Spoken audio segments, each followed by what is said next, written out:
Свободното движение на данни може да се превърне в петото фундаментално право в Европейския съюз, наред с движението на хора, капитали, услуги и стоки. Поне това е предложението на президента на Естония Томас Хендрик Илвес, който преди няколко дни направи запаметяваща се реч пред Европейската комисия с цел стария континент да не изостава в сферата на информационните технологии след САЩ, Китай и Индия.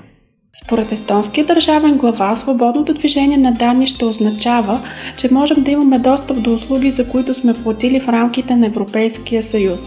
Ще означава, че онлайн търговията няма да бъде ограничена от държава или от банкова сметка, а националните граници вече няма да могат да определят произволно в дигиталния свят, кои европейски граждани могат да пазаруват дигитални услуги и стоки и кои не.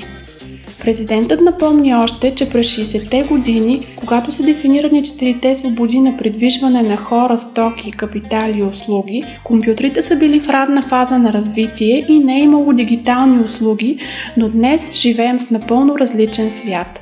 Той даде пример дигиталните рецепти, които се използват в Естония, но са недостъпни в останалите страни от Европейския съюз.